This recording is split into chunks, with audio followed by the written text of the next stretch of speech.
चलिए, सो आज हम एडवांस लेक्चर को स्टार्ट करने वाले हैं।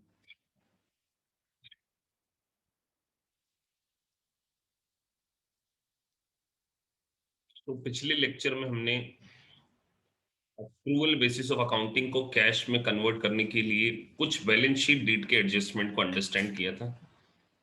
उसी कॉन्टेक्स्ट में आज अगला लेक्चर जो है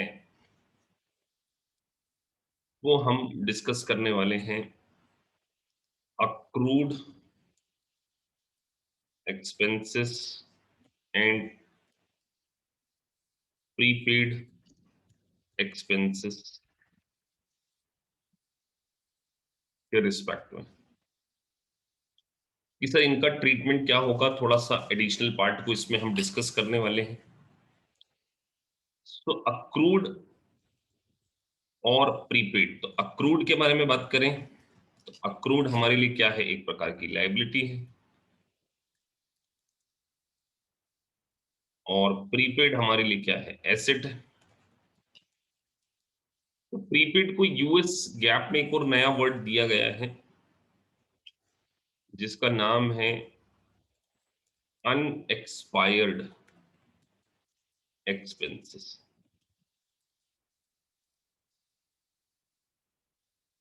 और ये हमारी क्या होती है, करंट एसेट्स।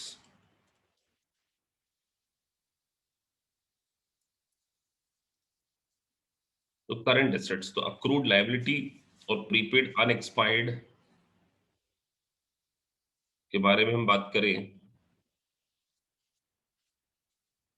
सो प्रीपेड और अक्रूड लायबिलिटी, इसको हमने समझना है।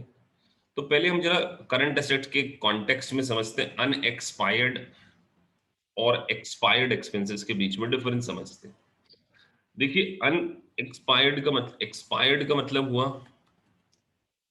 कि अगर किसी एक्सपेंडिचर का बेनिफिट, किसी एक्सपेंसेस का बेनिफिट आपने करंट फाइनेंशियल ईयर में ही ऑब्टेन कर लिया है, करंट फाइनेंशियल ईयर में, तो उस एक्सपेंडिचर को हम क्या बोलते हैं, एक्सपायर्ड।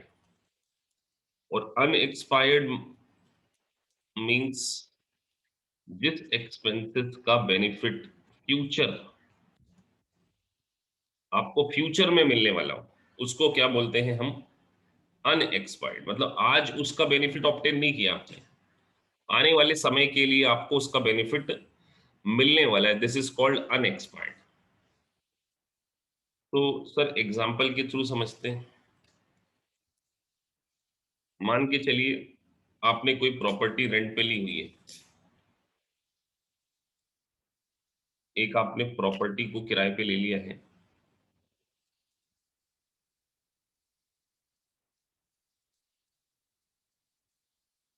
और लेट से आपने just beginning of the year 2020 के बिल्कुल बिगिनिंग में आपने इस प्रॉपर्टी को रेंट पे लिया है, जनवरी 1 2020, और लेट से $1000 उसका रेंट। आपने एक्चुअली में जो पे किया है, एक्चुअल पेमेंट, आपने एक लमसम पेमेंट कर दिया, लेट से $15,000। पूरे करंट फाइनेंशियल ईयर में आपने $15,000 का पेमेंट किया। सो एग्जैक्टली आपको पेमेंट करना कितना चाहिए था, वैसे देखा जाए तो पेमेंट आपको करना चाहिए था, अगर हम अक्रूवल कॉन्सेप्ट के बेसिस पे देखें। अक्रूवल का मतलब होता है कि जितनी आपने करंट ईयर में बेनिफिट अवेल किया है, जितना आपने बेनिफिट करंट ईयर में अवेल किया है, उतना ही आप क्या कर सकते हैं, एक्सपेंडिचर बुक कर सकते हैं। उससे ज्यादा बुक नहीं करना चाहिए देखा जाए तो। देखा जाए तो हमने प्रॉपर्टी बिगिनिंग ईयर में ही ले ली थी, 1000 × 12, दिस इज 12,000। अक्रूवल बेसिस पे हमारा एक्सपेंडिचर 12 होगा, लेकिन कैश बेसिस पे तो हम क्या करते हैं, जितना पे किया है। सर कैश बेसिस पे आपने कितना पे किया, $15,000। तो सर जो आपने एक्स्ट्रा पे किया है ना, ये आज के लिए नहीं पे किया है, ये आपने किसके लिए पे किया है, फ्यूचर के लिए किया, जो चीज पेमेंट आज के लिए नहीं की गई, further course of action, future course of action के लिए आपने इसको पेमेंट किया है, तो वो पोर्शन जो 3000 एक्स्ट्रा है, दिस इज कॉल्ड अनएक्सपायर्ड। तो अनएक्सपायर्ड क्योंकि इस, अब आप सोचिए, आप अपने आप को रख कर देखिए, आप अगर कोई प्रॉपर्टी किराए पे लेते हैं और $1000 उसका किराया है, तो आपको साल भर में अक्रूवल कॉन्सेप्ट के ऊपर आपके ऊपर राइट टू पे, मतलब राइट टू नहीं, ऑब्लिगेशन, ऑब्लिगेशन टू पे कितना है, 12,000 है, बट एक्चुअली में तो आपने 15,000 का पेमेंट किया है सर। तो सर हाँ, हमने एक्स्ट्रा किया है, तो जो एक्स्ट्रा पेमेंट करते हैं, इस एक्स्ट्रा को ही तो हम क्या बोलते हैं, अनएक्सपायर्ड पोर्शन बोलते हैं, अनएक्सपायर्ड। और सर जिसका हमने बेनिफिट करंट ईयर में ले लिया, हमने सर प्रॉपर्टी साल के बिगिनिंग में ले ली थी, तो हम एक साल इस प्रॉपर्टी में रह लिए, तो ये हमने इसको यूज कर लिया, तो ये हमारा क्या पोर्शन है, ये 12,000 जो पोर्शन है हमारा क्या है, unexpired portion, sorry expired portion, this is expired portion. तो एक्सपायर्ड पोर्शन हमेशा कहाँ जाएगा, खर्चे में, इनकम स्टेटमेंट। और जो अनएक्सपायर्ड पोर्शन है वो हमेशा कहाँ जाएगा, बैलेंस शीट में। उसका सिंपल रीजन सर, ये बैलेंस शीट का आइटम, इसका इसका बेनिफिट आपको फ्यूचर में मिलने वाला है। तो अगर हम इसकी जनरल एंट्री के कॉन्टेक्स्ट में सीखें, तो जनरल एंट्री तो बाद में सीखेंगे, अगर हम, क्योंकि हम अभी कैश बेसिस और अक्रूवल बेसिस पे बात कर रहे हैं, तो कैश बेसिस पे हमारा खर्चा कितना है, क्योंकि चैप्टर में आपको ये पूछा जाएगा कि कैश बेसिस से अक्रूवल बेसिस को conversion conversion, accrual basis, cash basis पे सर खर्चा 15,000 और अक्रूवल बेसिस पे 12,000 का एक्सपेंडिचर। तो सर क्या करें, अगर हमको कैश से अक्रूवल में बदलना हो या अक्रूवल से कैश में बदलना हो, कैश से अगर अक्रूवल में बदलना है, तो what we have to do, हमने क्या करना पड़ेगा, ये सब्सट्रैक्ट करना पड़ेगा ना 3000, तो हम इस सब्सट्रैक्शन को क्या बोले, ये करंट ईयर, या इसको क्लोजिंग प्रीपेड बोल दें, क्लोजिंग प्रीपेड, हमने क्या कर दिया, माइनस कर दिया कैश बेसिस। और अगर अक्रूवल से कैश बेसिस में प्लस करना जाना हो, तो ऐड क्लोजिंग, मतलब हमेशा है ना करंट ईयर होता है, ये भी आप ध्यान रखिए, क्लोजिंग प्रीपेड 3000 आपने प्लस किया, तो देखिए इधर आप 15 पे पहुंच गए और इधर आप, दिस इज कॉल्ड कन्वर्जन। तो जो हम फॉर्मेट सीख रहे थे ना, पूरा फॉर्मेट हमने यस्टरडे पिछले लेक्चर में एक फॉर्मेट बनाया था, लेक्चर 3 में, दिस इज द लेक्चर 4, तो हमने यहाँ पे इसको कन्वर्ट कर लिया। अब सर और कोई एग्जांपल जिसका बेनिफिट हमको फ्यूचर में मिलता है, तो एक जनरल एंट्री बहुत सारी जगह आप देखेंगे। अच्छा सर, जनरल एंट्री पहले बात कर लें इसी एक्सपेंडिचर की। तो जनरल एंट्री एक होती है पेमेंट के डेट पे, और एक होती है बैलेंस शीट डेट एडजस्टमेंट। तो sir balance sheet date adjustment और पेमेंट डेट में डिफरेंस है। आपने अगर मान के चलिए कोई पर्टिकुलर डेट पे लम सम पेमेंट कर दिया है, तो आपने तो उसको रेंट में डाल दिया है, rent account debit 15,000 to cash.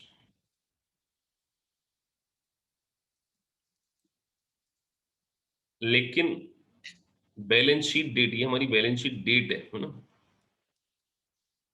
आपको पता है कि अब आप अपना फाइनेंशियल स्टेटमेंट बना रहे हैं, इनकम एक्सपेंडिचर, तो रेंट हमारा अल्टीमेटली 12,000 नहीं होना चाहिए, खर्चा तो हमारा कितना होना चाहिए, 12 होना चाहिए, 15 डाला हुआ, तो हम क्या करेंगे, इसको प्रीपेड में डाल देंगे। आप या इसको प्रीपेड वर्ड यूज कर लीजिए, या अनएक्सपायर्ड, अनएक्सपायर्ड रेंट टू, जो रेंट था उसको हमने देखिए क्रेडिट कर दिया, तो अल्टीमेटली 3000 से हमने इसको क्या कर दिया, क्रेडिट कर दिया, तो अल्टीमेटली हमारा एक्सपेंडिचर कितना बुक हुआ, 12,000 से हमारा एक्सपेंडिचर हमने बुक किया।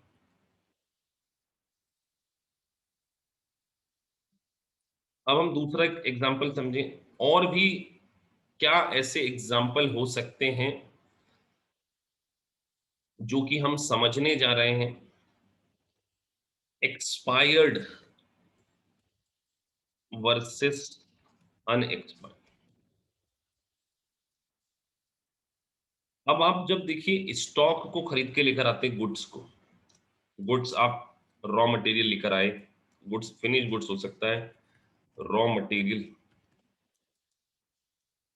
तो जब आप रॉ मटेरियल लेकर आते हैं, केवल बाय कर कर आते हैं, कॉस्टिंग में इसकी बहुत जरूरत पड़ती है आपको। रॉ मटेरियल आपने खरीद के लेकर आए एक पर्टिकुलर ईयर में, लेट से 1 जनवरी से लेकर 1 जनवरी टू 31 दिसंबर आपने 10,000 यूनिट बाय की। यूएससी में इसकी बहुत जरूरत पड़ती है जब आप क्वेश्चंस वगैरह करेंगे। 10,000 यूनिट आपने बाय किया, और मान के चलिए 1.5 लाख रुपए का ये गुड्स था। ये तो आपने परचेज किया था ना पूरा होल ईयर में, this is the whole year purchase.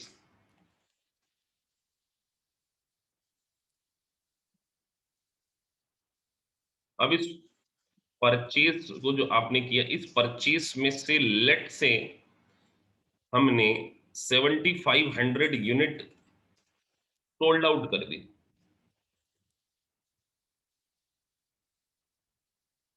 और लेट से वो यूनिट हमने सोल्ड आउट किए हैं, कितने में बेचा हमने, मान के चलिए वो हमने बेच दी 7,500।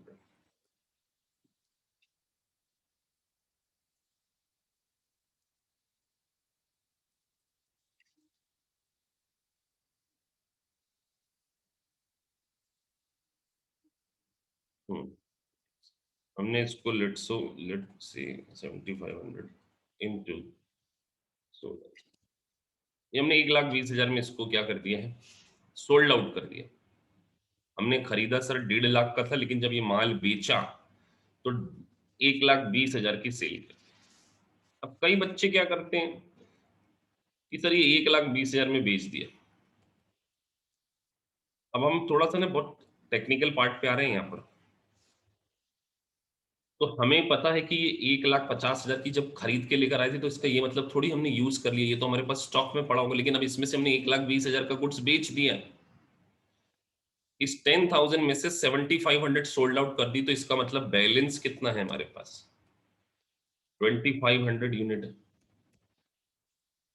तो इस सेलिंग यूनिट में तो प्रॉफिट भी जुड़ा होगा ना, हमें तो यहाँ पे क्लोजिंग स्टॉक पता करना, तो कैसे पता करें सर, 1,50,000 डिवाइडेड बाई 10,000 इंटू 2,500, ये हमारे पास 37,500 का स्टॉक पड़ा है।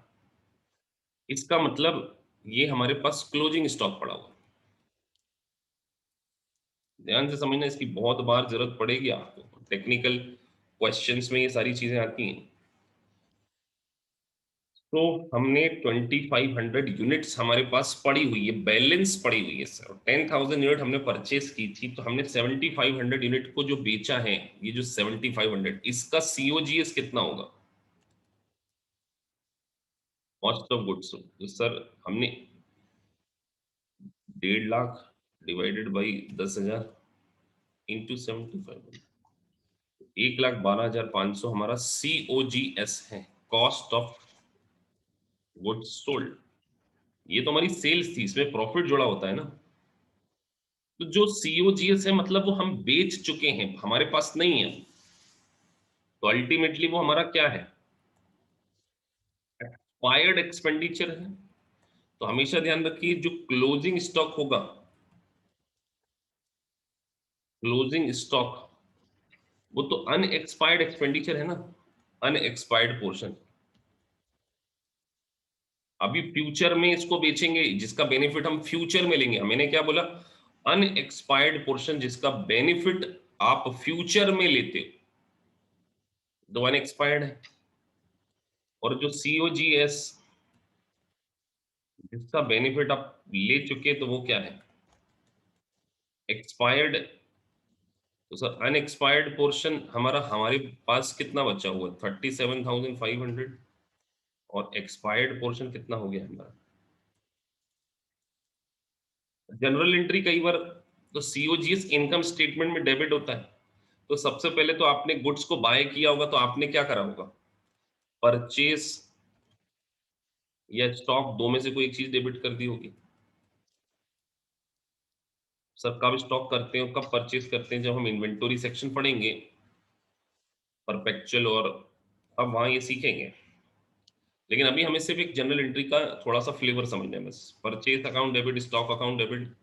माल खरीदा था तो सर 1,50,000, और अगर कैश में खरीदा था या अकाउंट्स पेबल क्रेडिट में खरीदा हो सकता है। अब इस 1,50,000 में से बैलेंस शीट डेट पे हमें एंट्री पास करनी है, बैलेंस शीट डेट पे। तो ध्यान रखिए बैलेंस शीट डेट पे अब ये स्टॉक जो था वो 1.5 लाख में से कितना बिक चुका है, 1,12,500। तो जो सीओजीएस में हम क्या कर देंगे, सीओजीएस अकाउंट डेबिट टू, आप क्या कर दीजिए, स्टॉक कर दीजिए या परचेज कर दीजिए जो भी। अब हमारे पास उतना नहीं पड़ा, तो जो भी एक्सपेंडिचर का बेनिफिट आप करंट ईयर में ऑब्टेन कर लेते हैं दैट इज कॉल्ड एक्सपायर्ड। और ऐसे एक्सपेंडिचर, एक्सपेंडिचर बोला मैंने, एक्सपेंडिचर जिसका बेनिफिट फर्दर फ्यूचर में आपको मिलने वाला है, सब्सिक्वेंट ईयर में मिलने वाला है, दैट इज कॉल्ड अनएक्सपायर्ड। ऐसे ही सर एक और एग्जांपल, मशीनरी। मशीनरी सर 1,50,000 की खरीदी और लेट से 15,000 का डेप्रिसिएशन क्लेम किया। तो इसका मतलब करंट ईयर में इसका 15,000 का बेनिफिट ऑब्टेन कर चुके हैं। तो जो डेप्थ पोर्शन है ये एक्सपायर्ड हो गया, और अनएक्सपायर्ड क्या हो गया, 1,35,000।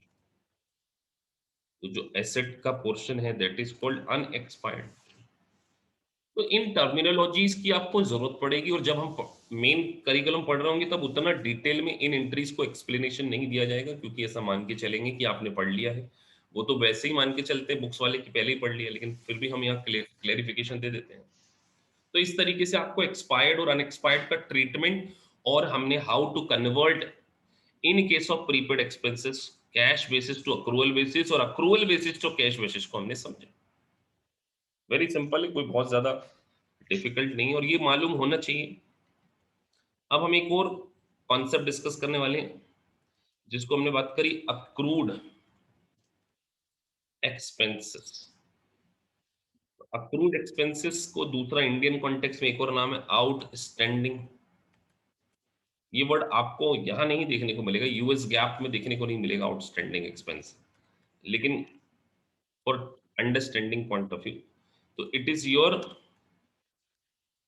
Current liability. तो आउटस्टैंडिंग क्या है कि अगर इसकी डेफिनेशन को अंडरस्टैंड करें तो ऐसा एक्सपेंडिचर जिसका बेनिफिट तो हमने करंट ईयर में ऑब्टेन कर लिया बट एक्चुअल में पेमेंट नहीं की। वही रेंट वाला एग्जांपल अगर हम लें, मान के चलिए हमने 1 जनवरी 2020 को कोई प्रॉपर्टी रेंट पे ले ली थी। तो आपको हमेशा जब कभी भी क्वेश्चन करेंगे, चाहे फिर वो सीपीए की एग्जाम हो, यूएससीएमए की एग्जाम हो, आपको डेट इतनी इंपॉर्टेंट है कि अगर आपने डेट और ईयर, और देखना आप जब आप मल्टीपल चॉइस क्वेश्चन है तो वो ईयर नहीं देते, वो लिखते हैं 1 year, second year, third year. तो अगर आपने डेट को पढ़ने में गलती करेंगे आप क्वेश्चन बहुत ज्यादा गलत करेंगे। जितना आप कामली कूलली क्वेश्चंस को पढ़ेंगे उतने क्वेश्चंस आपके सही होंगे। तो मैंने यहाँ पे लिखा कि 1 जनवरी को प्रॉपर्टी किराए पे ली है और लेट से $1,000 मेरा रेंट था।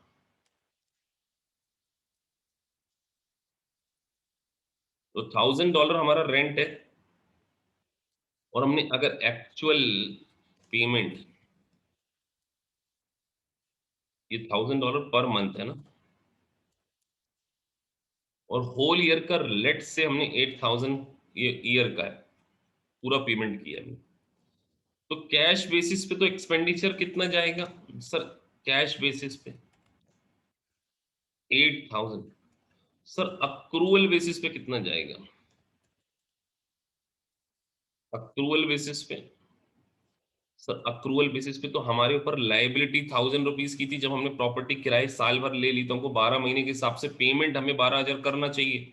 लेकिन हमने क्या किया, तो ये जो 4000 है यही तो हमारा क्या है, अक्रूड एक्सपेंसेस है। अक्रूड एक्सपेंसेस हमारा कितना, 4000। तो बस अब अगर हमें कैश से अक्रूवल में कन्वर्ट करना हो, कैश से अक्रूवल में कन्वर्ट करना हो, तो हम ऐड क्या कर रहे हैं, क्लोजिंग। क्लोजिंग का मैंने हमेशा करंट वर्ड यूज किया है, क्लोजिंग मतलब करंट होता है, क्लोजिंग अक्रूड को प्लस कर देंगे। एक बार, और अक्रूवल से कैश में जाना हो तो लेस कर देंगे।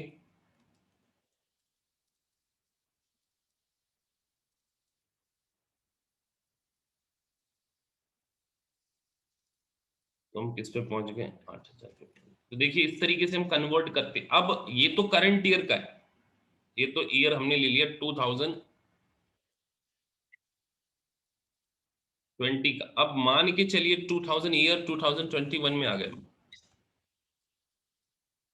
अब क्या होगा कि ये जो 4000 हमारा आउटस्टैंडिंग था ना, अभी हमने पेमेंट नहीं किया, हमने देखो कैश बेसिस पे, तो ये आउटस्टैंडिंग होगा बिगिनिंग। तो अगर हम देखें तो जो बिगिनिंग बिगिनिंग आउटस्टैंडिंग कितना था हमारा, 4000 था। इसको हम करंट ईयर में एक्चुअल में पे करने जाएंगे। तो हम अब मान के चलिए इस साल हम बोलेंगे ना हमारे लैंडलॉर्ड को कि हमने यार पिछले साल आपको 4,000 रुपए ज्यादा दे दिया था, अब हम नहीं देंगे, तो हम इस साल कितना पेमेंट करेंगे कैश बेसिस पे। करंट ईयर में हमारा वही $1000 का रेंट है, तो हम बोलेंगे कि भैया पिछले साल हमने आपको 4 दे दिया था, ओ सॉरी 4 नहीं दिया था, तो 8,000 तो पूरा, तो इस साल हमें कितना पेमेंट करना पड़ेगा। मान के चलिए हम पूरा पेमेंट कर रहे हैं, तो 12,000 ये पेमेंट कर रहे हैं प्लस 4,000 पूरा पेमेंट कर रहे हैं, तो 16,000 का अगर हम पेमेंट कर रहे हैं। लेकिन सर अक्रूवल बेसिस पे तो आज भी कितना ही रहेगा। आपने क्या किया, लेट से 16,000 पेमेंट कर दिया, इस साल कोई आउटस्टैंडिंग नहीं है, तो 4 पुराना पे किया प्लस करंट ईयर का 12 किया, तो कैश बेसिस पे तो 16 डाला, अक्रूवल पे कितना डाला 12। तो अगर इसको कन्वर्ट करना हो तो अब देखो आप बिगिनिंग को क्या कर रहे हैं, यहाँ पे लेस कर देंगे ना। तो जो ओपनिंग अक्रूड है, ओपनिंग अक्रूड क्या होता है, माइनस होता है, और यहाँ क्या होगा, प्लस 4000। तो यहाँ पर हम लिख रहे ओपनिंग,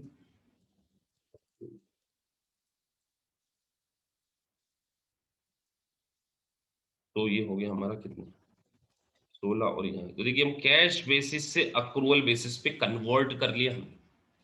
तो यहां पर हमने पूरी तरीके से कैश बेसिस से लेकर अक्रूवल बेसिस का कन्वर्जन सीख लिया। तो अब अगर मैं आपको पूरे जितना भी इंटायर हमने समझा उसका एक फॉर्मेट बना दूं,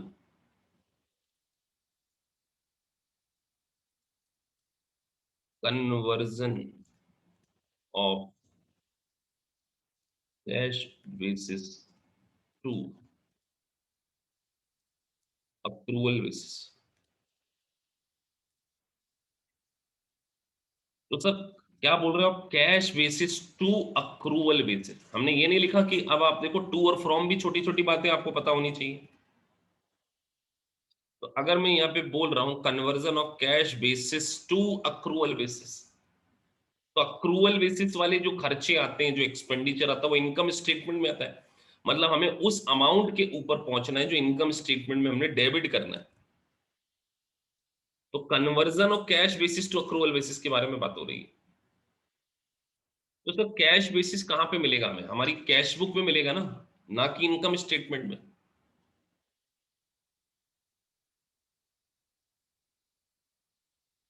ओपनिंग और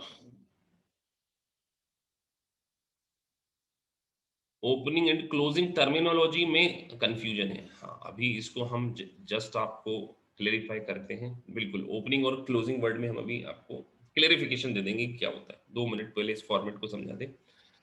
तो मैं क्या बोल रहा हूँ, conversion of cash basis to accrual. तो आपको ये पता होना चाहिए कि सर कैश बेसिस इसका पूरा पेमेंट कहाँ मिलेगा? तो अगर हम एक्सपेंडिचर के पॉइंट ऑफ व्यू से बात कर रहे हैं तो टोटल जो भी हमने टोटल पेमेंट के बारे में बात कर रहे हैं, टोटल पेमेंट वर्ड मिलेगा, टोटल पेड अमाउंट, इसको हम ले लेंगे। और मान के चलिए अब हमने ध्यान देना, अब यहाँ पे दो तीन चीजें आएंगी, प्रीपेड भी आएगा और आउटस्टैंडिंग भी आएगा। अब आपने सोचना है किसको ऐड करना है और किसको मैंने मैंने जस्ट ऐड लिख दिया है। अब मैं क्या ऐड करूं, मेरे को सोचना। अभी मैं प्रीपेड के कॉन्टेक्स्ट में बात कर रहा हूं। प्रीपेड, तो प्रीपेड एक होता है क्लोजिंग और एक होता है प्रीपेड ओपनिंग। अब क्लोजिंग को हम करंट ईयर का भी बोल सकते हैं और ओपनिंग को हम लास्ट ईयर का भी बोल सकते हैं। तो जैस्मिन आपने पूछा कि क्लोजिंग, क्लोजिंग मतलब जो करंट ईयर में अभी पेमेंट नहीं किया है, मतलब एडवांस पेमेंट कर दिया। अगर प्रीपेड के कॉन्टेक्स्ट में बात करें हम, प्रीपेड, तो क्लोजिंग का मतलब होगा कि जो आपने इस साल मतलब लेट से मैं 2021 की अकाउंटिंग कर रहा हूं या 2020 की अकाउंटिंग कर रहा हूं, तो क्लोजिंग मतलब जो इस साल करंट ईयर में मैंने अगले साल का पेमेंट कर दिया, नेक्स्ट ईयर का। और ओपनिंग मतलब मैंने 2019 में जो 2020 के लिए कर दिया था, तो लास्ट ईयर या प्रीवियस ईयर। ओपनिंग आउटस्टैंडिंग का मतलब होता है प्रीवियस ईयर, क्लोजिंग का मतलब होता है करंट ईयर, और करंट का मतलब हमने अगले साल के लिए पेमेंट की है। अब मुझे ये पता है कि यहाँ पे मैं वर्ड लिख रहा हूं क्लोजिंग प्रीपेड, तो अभी मैं एड लेस वर्ड को हटा दे रहा हूं। आपने अपने मन में सोच लेना है कि क्या होना चाहिए, फिर आप चेक करो कि यार यही सही है कि नहीं। क्लोजिंग प्रीपेड, अब आप अपना अपना दिमाग लगाओ कि क्या होगा, मैं वहां पे लिख दूंगा। क्लोजिंग प्रीपेड मतलब कि इस साल हमने अगले साल के लिए पेमेंट कर दिया, तो क्या ये खर्चा अक्रूवल बेसिस पे डेबिट होना चाहिए क्या? हमने अगले साल के लिए पेमेंट किया है, तो इसको हम क्या कर देंगे, लेस कर देंगे। क्लोजिंग प्रीपेड मतलब वो अगले साल का एक्सपेंडिचर। अब जब ये लिख लिया तो ऑब्वियस सी बात है कि ओपनिंग प्रीपेड, ओपनिंग प्रीपेड मतलब जो पिछले साल हमने पे कर दिया था इस साल के लिए, तो पिछले साल की कैश बुक में आ गया, वो इस साल की तो आया ही नहीं होगा, लेकिन अक्रूवल बेसिस पे तो हमें एक्सपेंडिचर बुक करना चाहिए, तो हमने उसको क्या कर दिया, ओपनिंग प्रीपेड हमने माइनस कर दिया। अब हम ऐसे ही सोचें, क्लोजिंग आउटस्टैंडिंग या accrued, closing accrued, closing accrued का मतलब इस साल का जो बकाया है अभी अगले साल पे करेंगे। अक्रूड मतलब पेंडिंग, तो सर इस साल का मतलब इस पेमेंट में तो जुड़ा नहीं होगा ना, वो इस पेमेंट में थोड़ी जुड़ा होगा। आउटस्टैंडिंग है मतलब इसमें जुड़ा नहीं होगा, और हमें किस पे जाना है, क्लोजिंग अक्रूड मतलब इस साल का एक्सपेंडिचर है, तो हम इसको क्या कर देंगे, ऐड कर देंगे। और ऑब्वियस सी बात है लेस क्या कर देंगे, ओपनिंग अक्रूड। ओपनिंग अक्रूड मतलब सर लास्ट ईयर का इस साल पेमेंट किया, बट खर्चा तो पिछले साल का, तो पिछले साल ही बुक होना चाहिए, तो इस साल बुक नहीं होना चाहिए। तो हमने क्या किया, conversion of cash basis to accrual basis के एक्सपेंडिचर को हमने कन्वर्ट कर लिया। तो ये जो आएगा हमारा अक्रूवल बेसिस एक्सपेंस, और ये जो टोटल है ये कैश बेसिस, और कैश बेसिस को हम क्या बोलते हैं as per US GAAP, other comprehensive basis of expenditure. Accrual basis पे आपको क्या करना, तो या तो आप इसको रट लो, लेकिन अगर आपने रटने की कोशिश की तो आप भूल जाओगे कहाँ प्लस माइनस, कहीं ना एक जगह आप फंस जाओगे।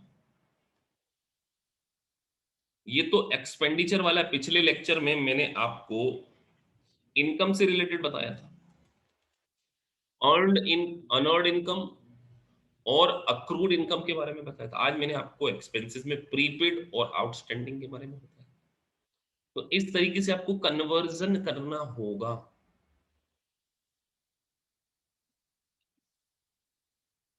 तो कुछ टर्मिनोलॉजी इनकम के रिस्पेक्ट में जो इस क्वेश्चंस के रिस्पेक्ट में ही हम सीखने वाले हैं। अब हम एक इंपॉर्टेंट सा कॉन्सेप्ट और सीख रहे हैं,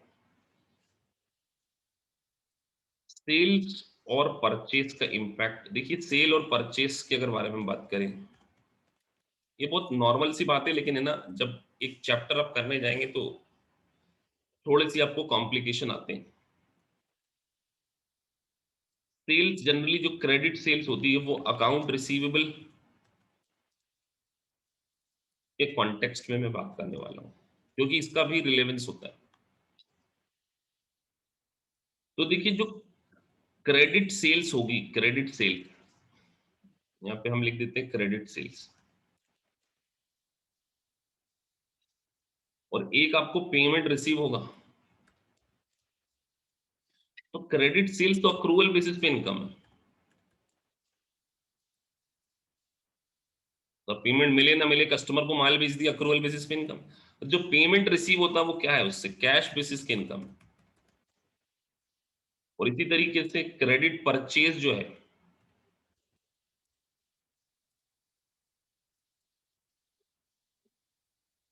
वो हम अक्रूवल बेसिस पे एक्सपेंडिचर को मानेंगे। और जो कैश पेमेंट,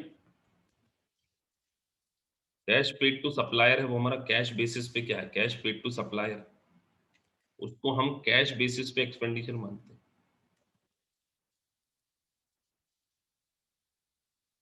तो ये छोटी छोटी चीजें आपको, जब आप कन्वर्जन करने जाएंगे एक्सपेंडिचर और इनकम में, तो आपको इन चीजों की जरूरत पड़ेगी। तो ज्यादातर बच्चे इस पर्टिकुलर्स में बहुत कंफ्यूज होते हैं। मैंने ओवर द पीरियड ऑब्जर्व किया, इसलिए मैंने इसको बहुत ही डिटेल में कवर किया। हमने इसको दो पार्ट में कवर किया। पहले पिछले लेक्चर में हमने इनकम के रिस्पेक्ट में समझा, आज हमने एक्सपेंडिचर के रिस्पेक्ट में। जब आपको ये वीडियोस मिलते हैं तो आपने इसको समझना भी है अपने लेवल पे। बस आप लोगों को अब ये थोड़ा सा इशू होता है, सर इसकी प्रैक्टिस कहाँ से करें। देखो प्रैक्टिस के लिए क्वेश्चन मैं तो बना नहीं सकता, लेकिन आने वाले समय में आपको बहुत सारे क्वेश्चन अलग अलग बुक्स में, मतलब अलग अलग चैप्टर्स में इनकी जरूरत पड़ेगी जब आप मल्टीपल चॉइस क्वेश्चन करेंगे। और इतनी स्मार्टली जरूरत पड़ेगी कि आपको क्लिक होना चाहिए, अच्छा ये पॉइंट यहाँ पर ऐसा हो सकता था। तो हमने ये अक्रूवल बेसिस और उस बेसिस को समझ लिए। अब हम एक और बहुत ही टेक्निकल पार्ट के ऊपर आने वाले हैं, जस्ट अ मोमेंट।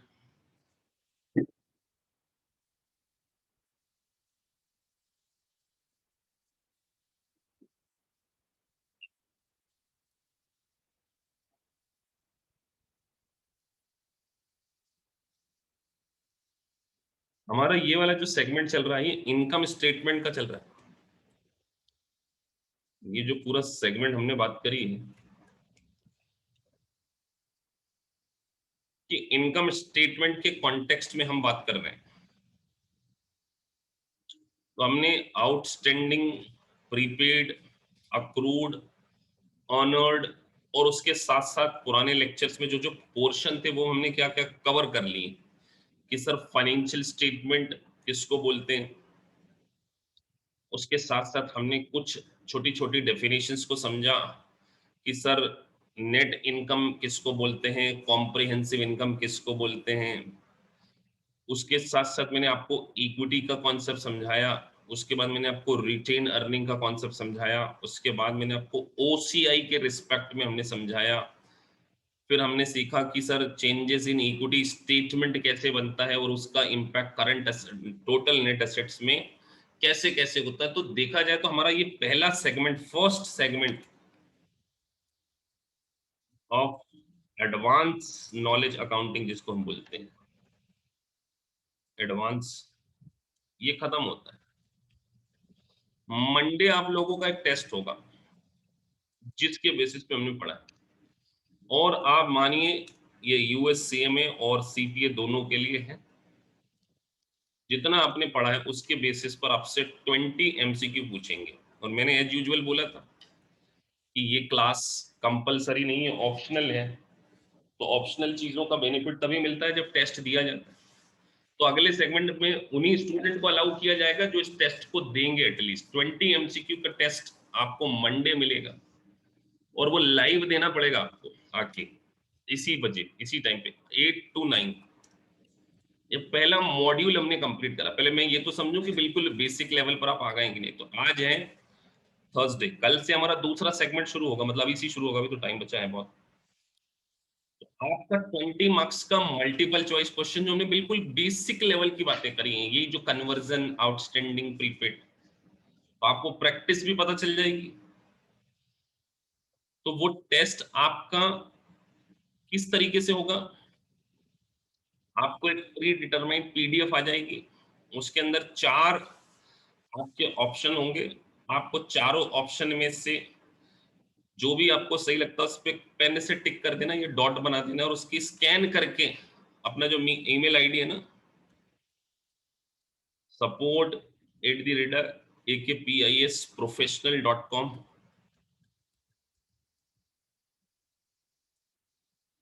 इसके ऊपर आपने मुझे मेल भेज देना है। और जिन जिन के मेल आएंगे मुझे पता चल जाएगा कि इन स्टूडेंट्स ने मेल किया है, तो उन्हीं बच्चों को अगली एडवांस, क्योंकि वो अगली वाली तो और भी सेकंड मॉड्यूल, ऐसे 5 मॉड्यूल्स में हम लोग कवर करेंगे ना ये, आपको टेस्ट देना कंपलसरी है। और उस टेस्ट में अगर आप पास होते हैं 85%, मतलब 80%, 16 क्वेश्चंस आपके क्या होने चाहिए, एटलीस्ट सही होने चाहिए। और ये भी मैं आपको अश्योर कर रहा हूं कि जो मैंने आपको पढ़ाया है इन बिटवीन, उसी में से ये टेस्ट है। अगर आप इस सारे टेस्ट को सक्सेसफुली पास करते जाते हैं तो आप पास होने की कैपेबिलिटी तो बिल्कुल रखते हैं। मतलब ये अश्योर हो जाएगा कि आपका फंडामेंटल इतना स्ट्रांग है कि अब आप इन चीजों को डील कर लेंगे। बड़ी लंबी क्लासेस है ये, सेगमेंट्स में होंगी क्लास, अभी चौथा लेक्चर था, अब कल इसका 5वां लेक्चर होगा, तो 5वें लेक्चर में हम लेवल बढ़ती जाएगा हमारा। अभी तो हमने बिल्कुल टेक्निकल, तो आपने इन 20 मल्टीपल चॉइस क्वेश्चन का टेस्ट देना ही देना है। तो मंडे आपको मेल मिल जाएगा, सुबह 8 बजे ही मिलेगा वो, एग्जैक्टली देखना, 8 बजे आपको मेल अपना अपना ओपन करना है और एग्जैक्टली 9:05 पे मुझे मेल आ जाना चाहिए। 5 मिनट में मेल हो जाता है स्कैन करके, एक फोटो खींच के, ताकि मैं पता कर लूँ आंसर मेरे पास पहले से लिखें। उसके बेसिस पर मैं आपको अगले सेगमेंट के लिए ट्रेड करूंगा और मुझे पता चल जाएगा कौन बच्चे सिंसियर हैं। मतलब कई सोच रहे होंगे कि सर टाइम पास कर रहे हैं, सुबह उठ के टाइम पास तो बिल्कुल नहीं कर रहा हूं मैं, कि मुझे आपके उस लेवल तक को देखना है कि आप वाकई सिंसियरली पढ़ते भी हैं कि नहीं पढ़ते हैं। क्योंकि क्या होता है कि अगर आप सिंसियरली पढ़ेंगे तो मुझे समझ में आएगा कि यार मुझे और डेप्थ में जाना है। अब स्टूडेंट ही सिंसियर नहीं है तो टीचर कितना सिंसियर हो जाएगा। तो 8 से 9 के बीच में ये टेस्ट आपका होगा मंडे शार्प, और शार्प आपको 8 बजे एक टेस्ट मिलेगा आपके मेल आईडी पर, और उसके लिए आपको मुझे मेरे मेल आईडी पर आपका ईमेल आईडी मेल कर देना है कि sir I am ready to give test. जो जितने बच्चे बैठे हैं ना, जो मेल करेंगे वही अगली बैच के लिए, अगले सेकंड मॉड्यूल के लिए एलिजिबल हो जाएंगे, क्योंकि उसमें चेंज हो जाएगा आईडी, और उसकी वीडियोस नहीं आएंगी। अगर कि कई बच्चे सोच रहे हैं सर वीडियोस तो पूरी डाली रही है, अभी आने वाले, अभी तो बेसिक की डल रही है ना, वो और टेक्निकल पार्ट की हो सकता है वीडियोस ना डले। तो आपको मुझे मेरे इस ईमेल आईडी पर, मेरे पर्सनल वाले imca@gmail.com, इस पर आपने मेल कर देना है कि सर हम टेस्ट देने के लिए अग्री हैं। तो मेरे पास आपका मेल आ जाएगा ना, उसी मेल के कॉन्टेक्स्ट में मैं आपको टेस्ट क्या कर दूंगा, फॉरवर्ड कर दूंगा, ताकि, और 8 बजे आपको वो मिल जाएगा। और 9 बजे तक आपको 1 घंटे के अंदर 20 क्वेश्चन, सर 1 घंटे के अंदर 20 क्वेश्चन मतलब कितना minute, 60 / 20, 3 minutes in A question. और ये इसलिए भी जरूरी है कि ऐसे 5 टेस्ट आपके होंगे तो आप 100 क्वेश्चंस को 3 घंटे कितने घंटे में करते हैं, इससे आपकी स्पीड आपको पता चलेगी। कैलकुलेटर आप यूज कर सकते हैं, आपको कहीं से भी इस क्वेश्चन के आंसर मिलेंगे नहीं, इस जगह से बनाए गए हैं। तो इस तरीके का आपका एक पहला मॉड्यूल का टेस्ट होने वाला है। और ये जो मॉड्यूल था हमारा बिल्कुल बेसिक्स ऑफ अकाउंटिंग, जिसकी थीम थी equity, income statement, accrual basis, cash basis और कन्वर्जन ऑफ अकाउंटिंग। तो ये पहला सेगमेंट हमारा क्या है, यहाँ पर पहला मॉड्यूल हमारा क्या होता है, फिनिश होता है। तो ऐसे ही आपको टेस्ट बता दिया जाएगा। दूसरा मॉड्यूल हम आज शुरू कर रहे हैं, सेकंड मॉड्यूल। किसी को कुछ कहना है तो नहीं है इसमें, चैट बॉक्स में लिख सकते हैं। कोई कंसर्न, किसी को कोई चीज इस पहले मॉड्यूल में समझ में ना आई हो, कोई ऐसा स्टूडेंट जिसको कि सर हमने जितने पूरे 4 लेक्चर अटेंड कर लिए और उसको ऐसा लगा हो कि सर ये चीज हमारे बाहर थी। चलिए, तो सबको समझ में आया है, ये अच्छी बात है। तो अब हम सेकंड मॉड्यूल को स्टार्ट कर रहे हैं। तो जो सेकंड सेगमेंट होगा हमारा, अगर फेल हो गए तो मतलब इतना लोअर कॉन्फिडेंस, फेल हो गए तो भी आप अलाउ तो हैं, इसीलिए तो आप लोगों को ट्रेंड करने के लिए बैच में अलाउ किया है। सर टेस्ट संडे को कर लो, मैं ट्रेवल कर रहा हूँ। नहीं, अब ऐसे सब टेस्ट मंडे को ही होगा, संडे में नींद लेता हूँ 2:30-3 बजे तक, बाकी दिन काम करते हैं, तो संडे तो कोई क्लास इसीलिए भी नहीं रखते हैं, तो मंडे ही होगा टेस्ट। आप ट्रैवल कर रहे हो, आप मत देना, आप दूसरे दिन दे देना टेस्ट, शाम तक भेज देना, अगले मंडे तक भेज देना। तो जो कोई अर्जेंट रीजन से ट्रैवल कर रहे हैं वो इस टेस्ट को ना भी भेजें तो चल जाएगा। फर्स्ट लेक्चर का वीडियो बिल्कुल यूट्यूब के ऊपर डला हुआ है, जो पहला लेक्चर है वो आप देख लीजिए, मैं वापस से आज ग्रुप पे डाल दूंगा। तो आज अब हम बात कर रहे हैं फाइनेंशियल स्टेटमेंट के एलिमेंट्स। फाइनेंशियल स्टेटमेंट्स, अभी तक हमने प्रीवियस लेक्चर में समझा था सर कि फाइनेंशियल स्टेटमेंट बेसिकली 5 होते हैं। सबसे पहला फाइनेंशियल स्टेटमेंट हमने बात करी थी इनकम स्टेटमेंट, उसके बाद हमने बात करी सर बैलेंस शीट, तीसरी हमने बात करी कैश फ्लो स्टेटमेंट, चौथा statement changes of statement on equity कह लीजिए, और पांचवा नोट्स टू द अकाउंट्स। ये पांचों को हम क्या बोलते हैं, फाइनेंशियल स्टेटमेंट बोलते हैं। और यूएस गैप के अकॉर्डिंग, इसके अकॉर्डिंग यूएस गैप के अकॉर्डिंग ये फाइनेंशियल स्टेटमेंट और ऑडिट में इन्हीं को क्या बोला जाता है पता है? अगर आपने भी 2 लेक्चर पढ़े ना मुझसे ऑडिट के, तो हमने बोला था कि एक ऑडिटर को एप्लीकेबल फाइनेंशियल रिपोर्टिंग फ्रेमवर्क के अकॉर्डिंग जो फाइनेंशियल स्टेटमेंट बने होते हैं उसका ऑडिट करना होता है। तो एप्लीकेबल फाइनेंशियल रिपोर्टिंग फ्रेमवर्क में यही है। तो एक बात आपको ध्यान रखना है कि जो नोट्स टू द अकाउंट्स है ये भी एक फाइनेंशियल स्टेटमेंट्स है, और इसके ऊपर भी क्या है, हाँ चारों लेक्चर्स के वीडियोस आपको भेज देंगे आज। तो notes to the accounts is a integral part of the financial statement. अब हमने फाइनेंशियल स्टेटमेंट की डेफिनेशंस को समझा और कुछ अक्रूवल बेसिस के कॉन्सेप्ट को समझा। आज से हम स्टार्ट करने जा रहे हैं फाइनेंशियल स्टेटमेंट के इंपॉर्टेंट एलिमेंट्स की अकाउंटिंग। तो ये जो सेगमेंट है, ये second segment super duper important, मतलब ये मान के चलिए 10 to 15%, 10 to 15% पोर्शन जो है US CPA plus US CMA का, ये बिल्कुल कॉमन सेगमेंट है। आपके एग्जाम में ये 10 से 15% पोर्शन कवर करेगा, और ये इतना टेक्निकल है कि अगर आपने इसमें जरा भी समझने में आपको जरा सा भी लैक आप कर रहे हैं तो आपको दिक्कतें आने वाली। तो फाइनेंशियल स्टेटमेंट के एलिमेंट में हम बैलेंस शीट की एलिमेंट से रिलेटेड बात करने जा रहे हैं, और बैलेंस शीट में हम आज एक कॉन्सेप्ट सीखने वाले हैं। उस कॉन्सेप्ट का नाम है स्टॉक अकाउंट। सर एक ये स्टॉक अकाउंट तो हमने कहीं देखा नहीं, लेकिन इसकी आपको जरूरत पड़ सकती है। और हम एक चीज सीखेंगे, अकाउंट रिसीवेबल की भी अकाउंटिंग,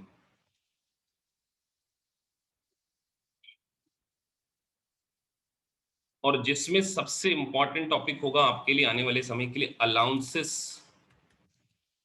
फॉर क्रेडिट लॉस। बहुत सारे स्टूडेंट इसको गलत करते हैं, अलाउंसेस फॉर क्रेडिट लॉस, ये इतना गलत करते हैं। और एक बहुत बड़ा चैप्टर है ये, अलाउंसेस फॉर क्रेडिट लॉस। तो इसको हम बहुत ही डिटेल में समझने वाले हैं। तो आज हमारा ये वाला सेगमेंट अगर आपको अच्छे से समझ में आ गया, थोड़ी सी आज क्लास 10 मिनट एक्स्ट्रा जाएगी, पर हम अलाउंसेस फॉर क्रेडिट लॉस के बेसिक पार्ट को कवर कर लेंगे। तो सबसे पहले इसकी जरूरत जो है यूएससीपी के फार सेक्शन में और यूएससीएमए के फर्स्ट पार्ट में भी जरूरत पड़ती है, और सेकंड पार्ट में भी इस पोर्शन की कभी कभी जरूरत पड़ जाती है, अलाउंसेस फॉर क्रेडिट लॉस। तो एक होती है बेड डेप्स, और एक आपका होता है provision for doubtful debts. Provision for, आप इस पोर्शन को बड़े अच्छे से समझ लेना, ये इतना इंपॉर्टेंट है कि क्वेश्चन क्या सिमुलेशंस भी आ जाता है इसके ऊपर। तो जब आपको सिमुलेशंस भी कराया जाएगा तो मैं आपको रेफरेंस दूंगा, देखो आपने इन चीजों को गलत किया, मैं इसका एक सिमुलेशंस कराऊंगा आपको सीपीए में, तब इस पर्टिकुलर पूरा सिमुलेशन कराऊंगा तो इतना ज्यादा उसकी जरूरत आपको पड़ेगी। तो अभी हम बात कर रहे हैं बेड डेप्स और प्रोविजन, इसको यूएस गैप में किसी दूसरे नाम से बोला जाता है, तो बेड डेप्स की जगह इसको हम बोलते हैं क्रेडिट लॉस। क्या बोलते हैं? Credit loss. और इसका दूसरा नाम है अलाउंसेस फॉर क्रेडिट लॉस।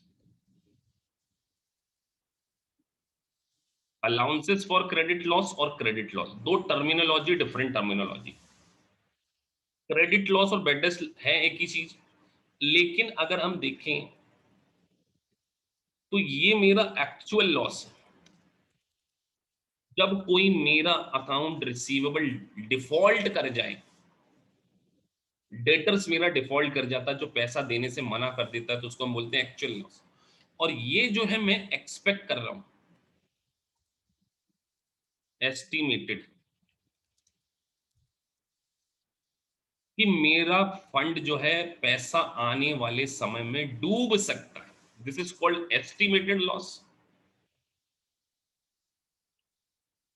तो यूएस गैप क्या बोलता है कि आप अक्रूवल बेसिस पर अकाउंटिंग करिए, मैचिंग कॉन्सेप्ट।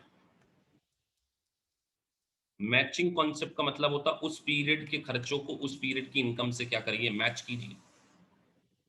उस पीरियड के खर्चों को उस पीरियड की इनकम से आपने मैच करना। ये है एक्चुअल लॉस और ये आपका है एस्टिमेटेड लॉस। तो अभी हमने पहले एक डेटर्स की अकाउंटिंग को समझना, अकाउंट रिसीवेबल की अकाउंटिंग को भी समझना है पूरे इस चैप्टर में। अब मैं आपके सामने एक एग्जाम्पल बनाऊंगा यहाँ पे, और एग्जाम्पल से ही सारी चीजें अच्छे से समझ में आती हैं। Just give me.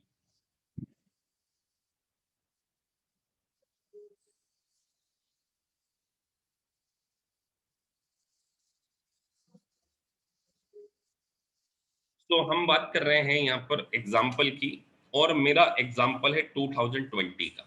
ये 2020 से शुरू होगा ये एग्जाम्पल, और 2021 के एंड तक जाएगा।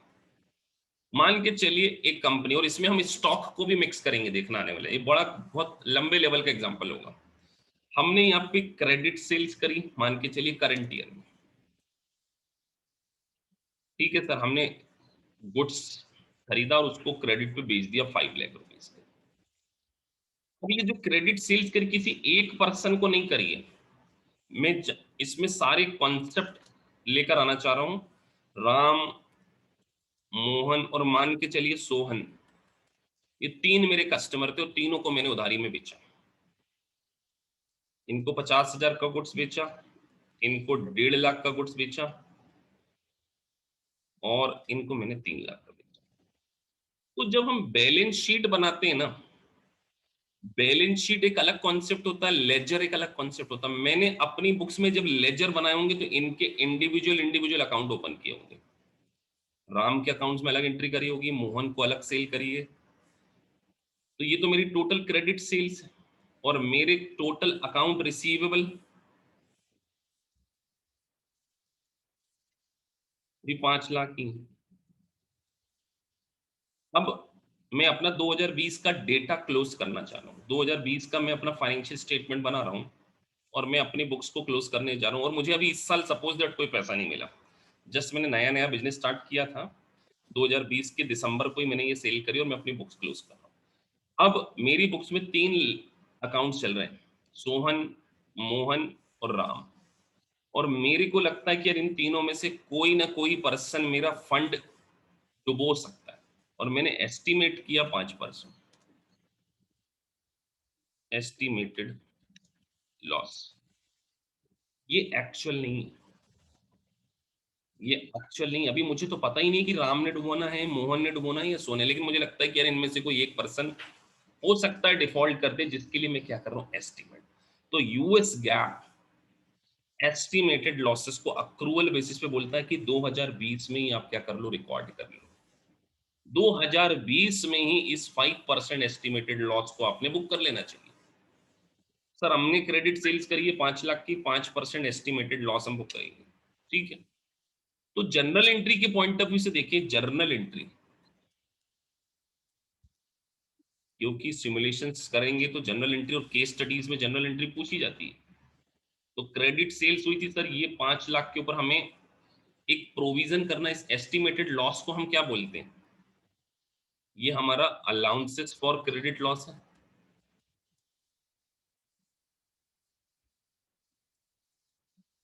तो अल्टीमेटली हमें एक जनरल एंट्री पास करनी है, लॉस हम आज ही बुक करना चाहते हैं। तो सर 5 लाख का 5%, 25,000 की हमारी क्या हो सकती है? फ्यूचर में बेड डेप्स होती है, आज नहीं हो रही है ये बेड डेप्स। ये ईयर लिखा है ना 2020, ये आज थोड़ी हो रही है सर, ये तो फ्यूचर में हो सकती है। लेकिन यूएस गैप क्या बोलता है कि आज इसको एंट्री कर लो, तो यूएस गैप एक जनरल एंट्री पास कर देगा। अब कई बार इसको एक्चुअल में तो हुआ नहीं है, कि फिर भी हमने लिख दिया bad debts, bad debts account debit, हमने एक लॉस बुक कर लिया। इस बेड डेप्स को यूएस गैप क्या बोलता है? Credit loss account debit.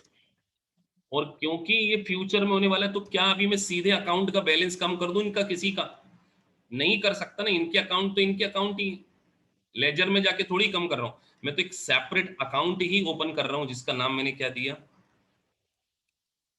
Allowances for credit loss. मैंने एक जनरल एंट्री पास कर ली 25,000। अब देखिए मेरी बुक्स में 3 अकाउंट ओपन हो गए। 3 नहीं सर, अगर इस सेल्स के कॉन्टेक्स्ट में देखें तो एक सेल्स का अकाउंट बुक हो गया जो कि इनकम स्टेटमेंट में क्रेडिट हो गया, और ये जो क्रेडिट लॉस है ये इनकम स्टेटमेंट में मैंने डेबिट कर दिया। ये अकाउंट रिसीवेबल मेरी बैलेंस शीट में आ रहे होंगे, और ये जो क्रेडिट लॉस है ये भी मेरी बैलेंस शीट आइटम है। तो अब जब मैं अपनी बैलेंस शीट बनाऊंगा, ये मैंने बैलेंस शीट बनाना है, तो मैं यहाँ पे क्या दिखाऊंगा? अकाउंट रिसीवेबल पूरा बैलेंस दिखाऊंगा 5 लाख का, और इसको यहाँ पे लेस करके दिखाऊंगा अलाउंसेस फॉर क्रेडिट लॉस, है ना? ये मैंने लिख दिया। मेरी बैलेंस शीट में ये -50,000 होके, सॉरी 25,000 माइनस होके 4 लाख 70। ये माइनस एक्चुअल में क्या लेजर में हो गया है क्या? सिर्फ प्रेजेंटेशन के लिए लेजर में तो ये 3 अकाउंट चल रहे होंगे ना, अगले साल यही अकाउंट वापस से ओपन होंगे। अकाउंट रिसीवेबल के नाम से थोड़ी होंगे ये ओपन, ये तो राम के नाम से अकाउंट ओपन होगा, मोहन के नाम से अलग अकाउंट ओपन होगा, सोहन के नाम से। थोड़ी बहुत बेसिक 12वीं क्लास की अकाउंटिंग आपको आती होगी, 12th क्लास की, ऐसा मैं मान के चल रहा हूँ। तो मेरी बुक्स में तो, लेकिन बैलेंस शीट में प्रेजेंटेशन के लिए मैंने एक अकाउंट ओपन कर लिया, अकाउंट रिसीवेबल, और एक अलाउंसेस फॉर क्रेडिट लॉस। और ये जो क्रेडिट लॉस था, ये जो हमने डेबिट किया था, ये तो इनकम स्टेटमेंट में डाल के हमने खत्म कर दिया। मतलब हमने इसके ऊपर 25,000 पिछले साल ही एस्टिमेटेड बेसिस पे लॉस बुक कर लिया। ये तो मेरा एक्चुअल है। तो ये यूएस गैप बोलता है कि जनरल एंट्री हम 2020 में पास कर चुके। अब हम आते हैं 2021 में, नेक्स्ट ईयर।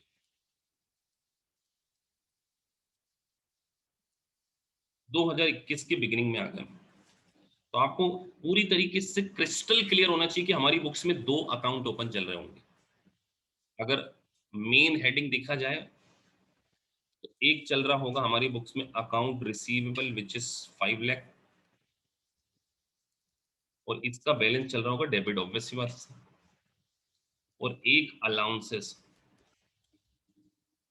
और क्रेडिट लॉस, वो कितना चल रहा होगा? 25,000 क्रेडिट चल रहा है। अब मान के चलिए 2000 में मैंने फिर से कोई क्रेडिट सेल्स कर दी, लेट से वो मैंने 1 लाख की करी। अब मैंने सोचा था कि ये 25,000 डूबेंगे, ये मेरा एस्टिमेटेड है जिसको मैं पिछले साल रिकॉर्ड ऑलरेडी कर चुका हूं। तो सर क्रेडिट सेल्स करी, और मान के चलिए पेमेंट जो मुझे रिसीव हो गया, इन अकाउंट रिसीवेबल ने मुझे मेरा 2 लाख का पेमेंट भी दे दिया। और मेरी एक्चुअल में बेड डेप्स, अब देखो मैं यहाँ लिख रहा हूँ एक्चुअल बेड डेप्स,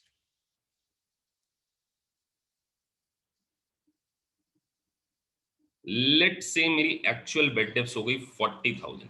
मैं इन फिगर्स को कलर डिफरेंट कर रहा हूं ताकि आप इसके ऊपर फोकस कर सकें, और मैं आप में से अगर किसी से कुछ क्वेश्चन पूछूं तो उसका आंसर भी आप लोग दे सके। एक्चुअल बेड डेप्थ, ये मेरा अलाउंसेस, और मुझे बोला गया कि क्लोजिंग, मैं तो बस क्लास का लेवल समझने वाला हूँ, इसीलिए मैं ये ऐसे क्वेश्चन पूछ रहा था कि मेरे को और डिटेल में पढ़ाना है क्या, वो एक अंदाजा लग जाता है मुझे। क्लोजिंग बैलेंस के ऊपर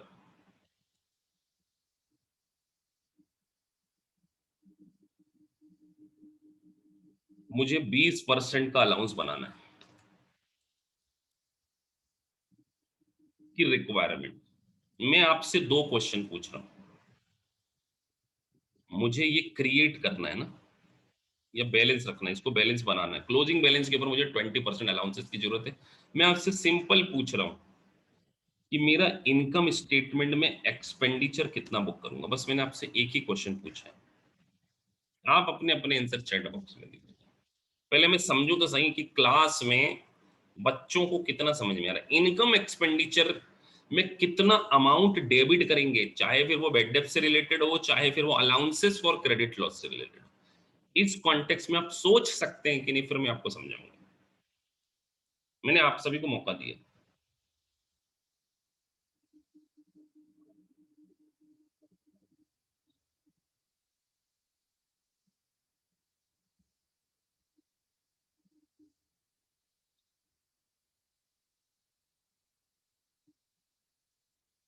अपने अपने आंसर लिखिए सभी, वैसे किसी को दिखेगा नहीं चैट बॉक्स में। जल्दीबाजी अपन गुलशन जी करते हैं, कोई दिक्कत नहीं, हो सकता तुम्हारा आंसर सही हो।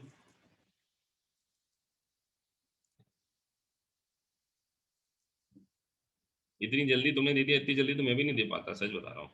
हो सकता है तुम्हारा आंसर सही हो, मुझे नहीं पता।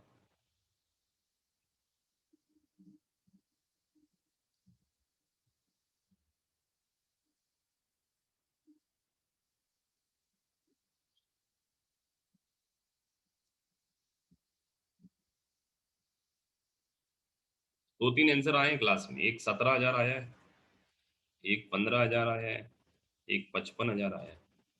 देखो 3 आंसर तो अभी आ गए।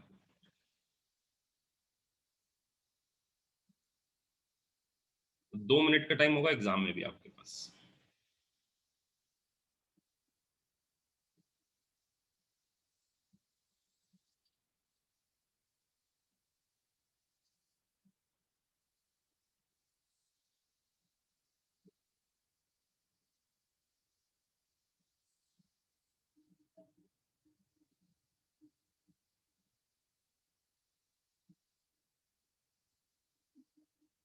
एक नया आंसर और आ गया, 40,000।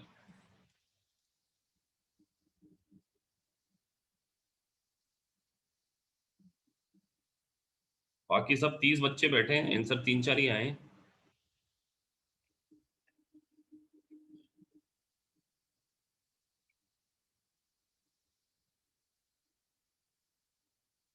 मैंने पूछा इनकम स्टेटमेंट में एक्सपेंडिचर कितना डेबिट करेंगे, एक्सपेंडिचर कितना डेबिट करेंगे, मैं तो सिर्फ यही पूछ रहा हूं। अब आप सोचो, इनमें से कुछ बच्चे तो वो भी बैठे हैं जो ये पूरा चैप्टर ही पढ़ चुके हैं, जिसमें सब्यसाची का भी नाम है, सरबजोत का भी नाम है, जो यूएससीएमए का फर्स्ट पार्ट में ये चैप्टर पढ़ चुके हैं मुझसे। और इधर यूएससीपीए में भी सारे बच्चे जो पहले पढ़ चुके हैं, उनका आंसर तो 100% आना चाहिए।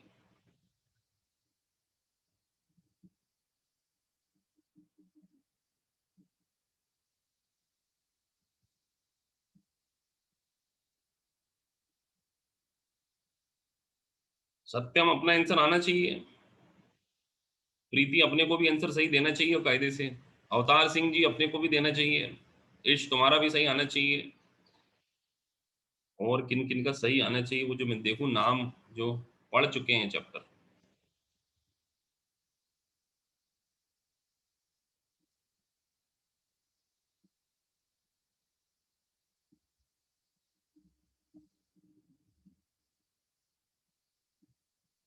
15,000 ज्यादा पब्लिक है, 15,000 तो देखो। अब ये आंसर को हम हटा देते हैं, और हमने आपसे एक सिंपल सा क्वेश्चन पूछा कि हमें कितना इनकम एक्सपेंडिचर में डेबिट करना पड़ेगा। अब आपको देखो एग्जाम में इतने बड़े बड़े क्वेश्चन थोड़ी मिलेंगे, छोटे छोटे क्वेश्चन मिलने वाले हैं। अब आपसे ये सिंपल पूछेंगे, तो सबसे पहले हम इसके लॉजिक को समझते हैं कि हमने 25,000, तो ये अलाउंसेस था ना, ओपनिंग लास्ट ईयर ही खर्चा बुक कर दिया था। सोचो,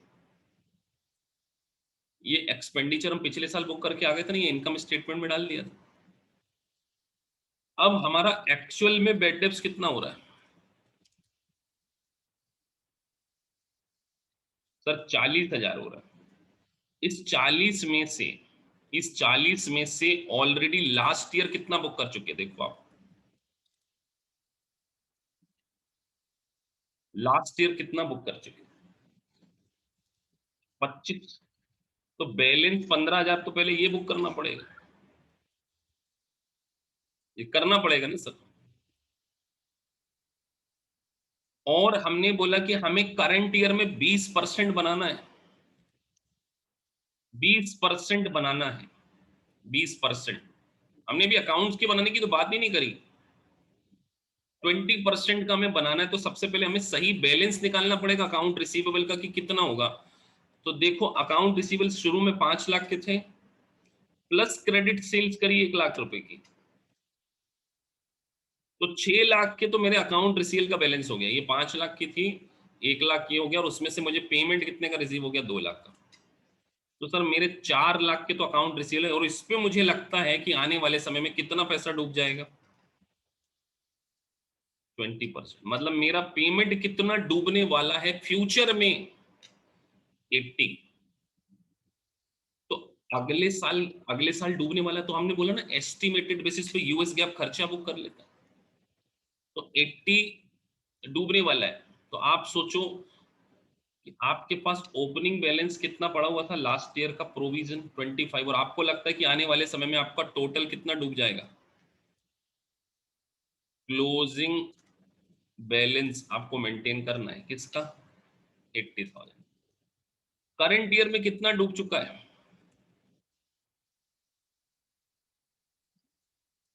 40,000। तो इन दोनों को जोड़ दो, एक 20 में से 25 माइनस कर दो,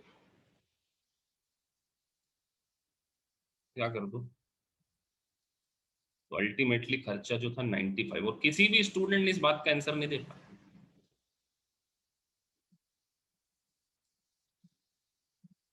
फिर से सीखो सर, ये ओपनिंग बैलेंस ऑफ प्रोविजन था, अलाउंसेस। लास्ट ईयर 25,000 का था, इस साल इसमें से 40 डूब गया, मतलब 15 तो सर ज्यादा डूब गया। सीधे भी गणित निकाल सकते थे सर, 15,000 और एक्स्ट्रा डूब गया ना। हमने सोचा था 25 डूबेगा, डूबा कितना? 40। तो सर 15 तो और शॉर्ट पड़ गया, +80। तो 15 +80 कर देते आप, तो 95 वैसे भी निकाल लेते।